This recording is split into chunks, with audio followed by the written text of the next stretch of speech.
you to keep what you are about to read and hear to yourself, since it's regarding an illegal activity I was once engaged in. Until I was about 16 years old, my parents, my younger sister and I had visited my grandparents' home every year during the New Year's. Limited for that time of the year, a quiet countryside house of my grandparents would turn into a family casino. It consisted of 3 different areas. In the card game area, which was the living room, a card game called Kabu that is similar to blackjack would be played. In the coin game area, which was my grandparents' room, would be for a game called Mortar Roller. And the break area, which was the dining room, would be for those who didn't like gambling or who needed food and drink. It would be open for 24 hours, but only the family members could play. The coin game was organized by my grandmother. She set up a huge china mortar for sesame on the tatami floor, and the players would sit around it on the floor. They would take turns and roll a 10-yen coin, which is worth about 10 cents, inside the mortar. The coin rolled along the side of the round mortar, descending gradually toward the bottom. If it landed on other coins at the bottom, the player could get them. Although the game was simple, we would be absorbed in playing and our heads and eyes were rolling with a coin above the mortar. My cousin was good at it with her own devised technique to throw in a coin. I would also win snugly with my fixation on money. Beside the excited circle, my grandfather and my father, who were not interested in gambling, would talk over Japanese tea that my grandfather would make. My grandmother would start fretting after midnight and tell us to be quiet because she had believed that the military policemen could bust in with bayonets. We laughed at her anachronism while seeing her try to mute the mortar and still live the World War II era. She upgraded the mortar one year by putting a round piece of cardboard near the bottom. The mortar's floor was raised and became wider and flatter so that it was harder to make the coin lie on top of the other. More coins to take would be left at the bottom and the game got more exciting. Those were such fond memories, and I can still hear the sound of a rolling coin inside a mortar during New Year's. Later on, the joyful grandparents' house was burned down by my grandmother's carelessness with a candle. It's gone forever.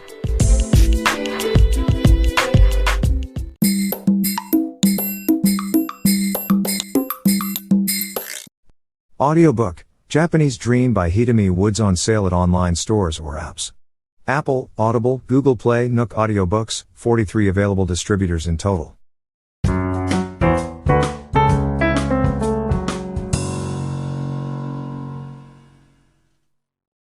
It's about a strange sister I encountered back in my school days. Since I became the class clown at school, I was quite popular back then, not only among the students but also among the teachers. When I needed to see a teacher at the hallway in front of the teacher's office, other teachers would come out of the office to talk with me. They would stand in a circle around me and laugh at my jokes and stories. Inevitably, it was always noisy wherever I showed up. The vice principal was a stern, rigid teacher called Sister Marie Stella. She was the oldest sister at school and dressed in a traditional, old-fashioned Catholic gown. She was strict to students and teachers alike. Everybody tried to keep away from her because she always reproved someone for something. She would appear wherever people were buzzing, to shut them up. She had recognized that I was often a seismic center of the buzz and given me a look of you again. Every time the teachers were cracking up with me in front of the teacher's office, she poked her long-veiled head out of the office. That was a signal for the end of the show. Teachers would disperse quickly while I stopped talking. Sometimes we failed to notice her and she stood behind the circle listening to me. The moment someone spotted her, they would walk away. In those cases, she would ask me what I was talking about. I would apologize and leave. And one thought occurred to me. She didn't come out to reprove us. She might want to join us. Even after I realized that, I had no way to keep talking once other teachers ran away. As a result, we just kept leaving when she came up. And one day, when we were scattering at the sight of her as usual, she grabbed my arm. She said to me, "That's it. You hate me, don't you? I know you hate me. I know, because I hate you too." Over her shoulder was a statue of the Virgin Mary with a plaque saying love and humanity. It was the most inconsistent scene I had ever experienced.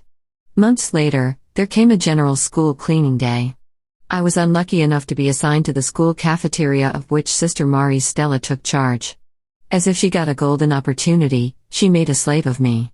She chose the dirtiest floor just for me and made me crawl to clean up thoroughly, yelling not enough. Do it over.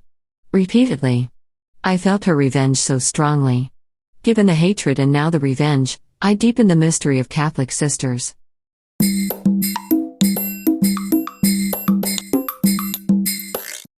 Audiobook, Japanese Dream by Hitomi Woods on sale at online stores or apps. Apple, Audible, Google Play, Nook Audiobooks, 43 available distributors in total.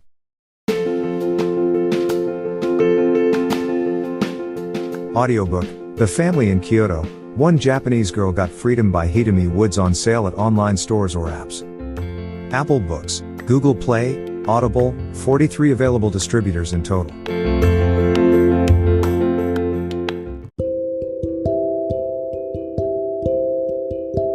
Audiobook, Living in Kyoto by Hitomi Woods. Now on sale in online stores. 44 available distributors. Apple, Google Play, Amazon Audible, or else.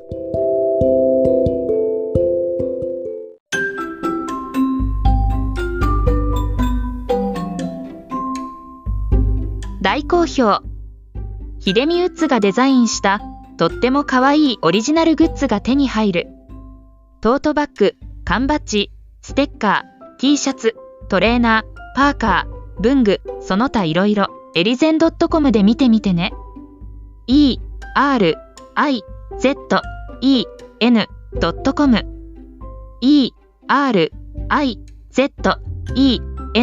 erizen.com エリゼン .com。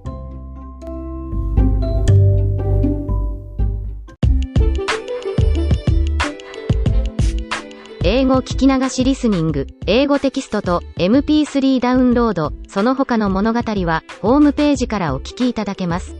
88thpp.com 88thpp.com